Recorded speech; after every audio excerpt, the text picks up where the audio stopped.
Hello, here's a guy called Barack Lurie, and he's very upset that we don't listen to Christians. We don't come to them and honestly ask, "Hello, Mr. Christian, can you please tell me why you believe in God?" One of the most fascinating things that I have noticed about atheists is that they will tell you what you believe as a believer. They make assumptions about everything that you believe, but they never actually ask you what you believe. Now, right off the bat, that seems like a very broad generalization, but at the basic level, the request at least is good. You know, if we're going to be having conversations about our ideas, we probably should be asking each other why we believe what we believe, right? And exactly what it is we believe. So before I get into this video, I want to play a short clip show to show you how Mr. Lurie approaches asking people what they believe and why, so that we can see the master at work. We can see how it's supposed to be done, so that we have a good role model to emulate. Atheism tells you you don't have to see reality at all. They don't want the accountability. They don't want the responsibility that goes with believing in God. They know that there's responsibility. And for that, they hate you, the believer. The more we run into godlessness, the less free speech we will have. With atheism, there really is no accountability. There's no need for truth. There's no need for justice. Atheism teaches us that all of those things are unimportant. All that matters is what feels good for you today, because you won't be anything tomorrow. People are being told that to get married and have children is only contributing to a horrific end of this planet of ours. You see, this is the way of the atheist mindset. Noted serial killer Carl Panzram once said, "Today I'm dirty, tomorrow I will be dirt." That is the essence of the atheist mindset, whether they like it or not, whether they want to believe it or not. The truth is that atheism teaches that nothing matters. Atheism tells you you don't have to see reality at all. Marriage and family are not necessary in a world without God. The atheist, he fears the light. And this particular light is so bright and so challenging for him, because if he were to see the light, he would understand that it's about responsibility. It's about accountability, answering ultimately for all of his actions and words. This is the problem for the atheist. This is ultimately the reason why the atheist hates the notion of God. It's not because they don't really believe in God. They are afraid of God. There we go. A little long, I apologize. I think it was necessary, though, to get the point across. Now, to be clear, the video I'm responding to here was put up in August 2021, and all of those clips were from just the 14 videos he's put up since then. And that's only from some of the videos with atheism in the title. Who knows what's in the ones without such obvious titling? Now, this guy has a lot of little bite-sized videos that are actually kind of fun, so I might get back to some of them. But for the moment, let's hear Barack whine about how upset he is that we don't ask him what he believes and why, while he tells us all the horrible things we believe, according to himself. It is remarkable to me, even from comments that we get on this YouTube channel about our videos, how clear it is that so many of the commentators who write don't actually watch the videos upon which they are commenting. Oh yeah, that happens. Yeah, that'd be because you're on YouTube. So they decide that believers are nonsensical and they believe in fairy tales and so forth, but those are not the topics that are involved. Yeah, I get that too. People who can't stick to the point. Yeah, happens all the time with people who respond back to me or leave comments or message me in Discord or hide in my mailbox. And the same thing applies when it comes to your discussions with your atheist friends. Atheist friends, yeah, I bet. Given all the stuff you seem to believe about atheists, I'm amazed you don't just run away from us like we have horns and hooves. They will never ask you, why do you believe what you believe? They'll ask you that all the time. I ask people that all the time. You know that show, The Atheist Experience? Like, that was their thing. Matt Dillahunty. Hello, caller, what do you believe and why? You know, that's like one of the main things atheists do. At least the ones who care about your religion, right? Who are engaged in the discussion. The ones who aren't probably just want you to leave them alone about it. The times that they do are the times that they are going to open the door and eventually discover God themselves. But see, the problem is the times that they do are the times that you're actually going to have to tell them why you believe. And that does not very often end up going all that well. Because then they'll actually find out just how little the belief is based on. And yeah, maybe you should not be encouraging this. That's what opened the door for me. When I actually asked my friends who were devout Jews, devout Christians, why do you believe what you believe? I want to hear from you, because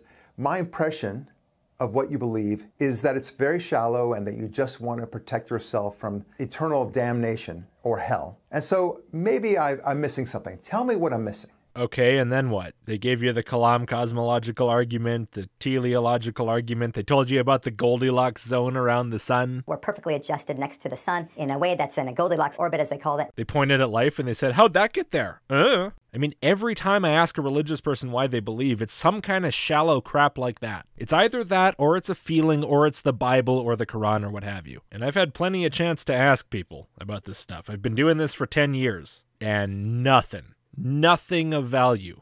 Nothing.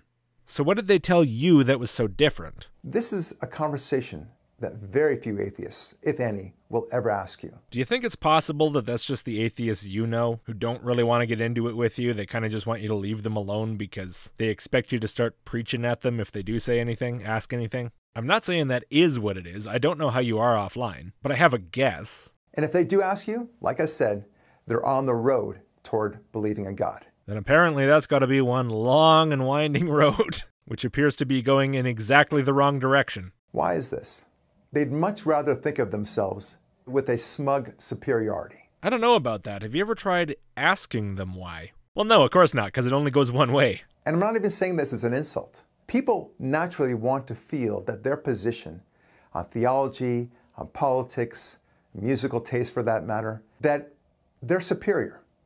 Their belief system is better. Okay, so I guess you understand then why you have a series on YouTube called Atheism Kills, and then another one called Atheism Destroys, wherein you make up what atheists believe and then proclaim to the world that that's what it is. No asking what, no asking why. Clearly you've never talked to an atheist in your life. Not with any seriousness, not with any actual questions about what they believe or why. No, you just want to spread a bunch of garbage and proclaim your belief system superior. And atheism, civilization-destroying cancer with zero redeeming value. I understand that, right? You're explaining to me why right now. You're saying people naturally just want to feel superior, and okay, fine. I got no problem with that. I guess I just don't get why you're making a video just to complain about your perception that other people do the same thing. And so for an atheist, they see themselves as advancers of a world of science and progress. You, on the other hand, are not. You're for going backward. You're for not listening to science. And this is why the atheist doesn't want to ask you questions. Good to know. You know, it's really good that you're helping me out with this instead of asking me what I believe or why. It's really, really good that you're just sort of insisting that you understand my reasons for stuff. It's very consistent and what's the antonym of hypocritical? Because if he did, you would answer him with what you know to be true. If an atheist asks you why you believe in God, you're going to start preaching. I mean, seriously, in most cases, in person, there's a good reason why most people don't ask Christians why they believe stuff they believe. Most people aren't like me. Most people don't want to get into a big thing about it. And to be honest, even I don't want to do that offline just in my regular life, where I want to just live and be a person. I hear enough preaching involving arguments for God online. I really don't have an interest when it's not in the computer somewhere. And I suspect a lot of other people feel kind of the same. It's the same reason in real life I don't go around and bother other people about God not existing. It's not necessary,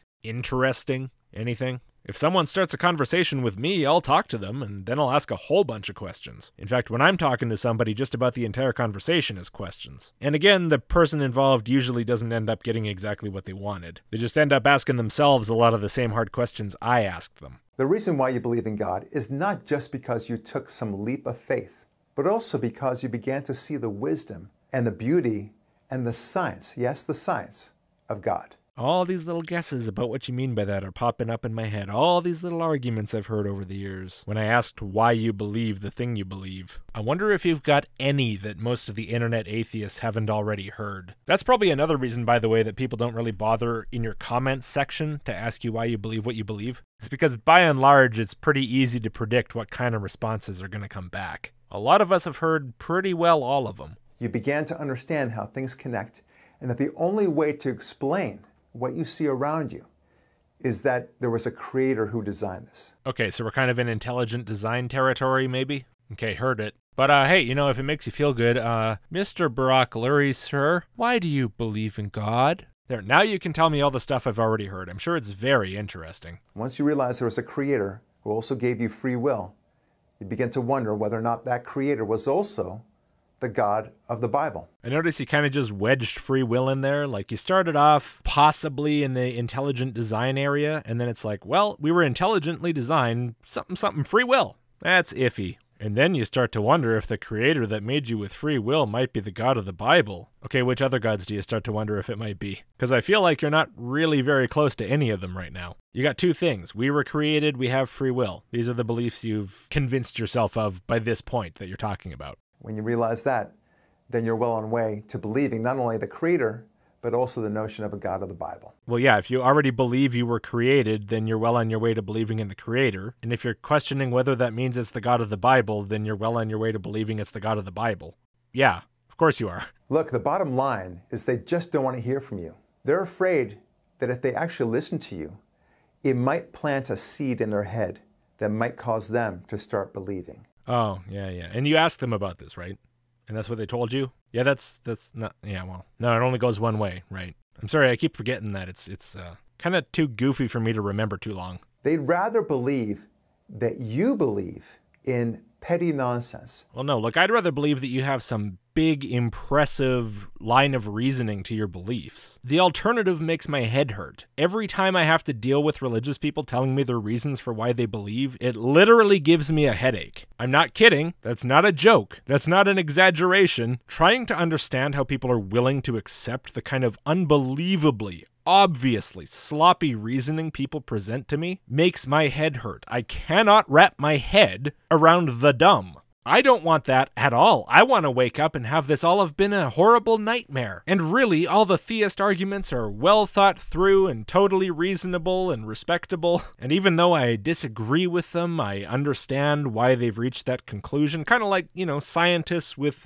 pretty solid but very different theories on something can understand how the other person came to their idea. That's what I want. But that's not what I get. All I ever get is petty nonsense. They'll say, no, listen, it's very deep and it's very complex. And then they'll proceed to gush out a tidal wave of petty nonsense. You appear to wish it were otherwise too. I assume that's why you're standing there fantasizing about some world where it isn't petty nonsense, but it is. But please, enlighten me. I'm sure I'm totally wrong.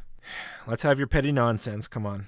I keep asking, I keep looking, I keep trying, and failing to find anything else. That you're just there because you want to not think about anything, that you just want to give your life to God and surrender your intellect to this invisible sky God, as they like to call it. That's what they want to think about you. Well, that's part of it, but obviously that's not all of it. You do have actual arguments, they're just bad ones. Sometimes people are actually converted by those bad arguments. Sometimes the wanting to give your life to God thing follows afterwards. Probably not that often, but sometimes. So yeah, I'll agree, it's not as petty of nonsense as what you just said. It's got a few more layers of petty nonsense on top of it, but I don't really see what that changes. But get in the soup. Excuse me? Get in the soup. I will not. Get in the soup. I don't want to get in the soup. Get in the soup. Please. Get in the soup. No. I don't want to get in the soup.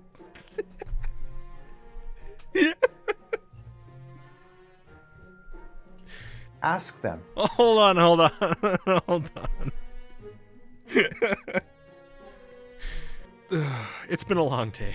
Ask them, would you actually like to understand why I believe what I believe? Or do you want to tell me what I believe? I want to tell you what you believe because you want to tell me what I believe. Seems fair. How about we do it this way? You ask me what I believe, and I'll tell you, and then I ask you what you believe, and you tell me. And then if we have any more questions about that, we do it all over again. Ask a few more questions. But I don't think it's going to happen, because you seem hell-bent on just telling people what they believe. So, oh well. Are we going to have an honest discussion here? Well, no, you've made that nearly impossible. Because if you are not going to even understand what I believe, or even ask what I believe, then how can you really have a meaningful debate? Uh-huh. So that thought actually enters your mind, and then you just kind of stop there. Okay.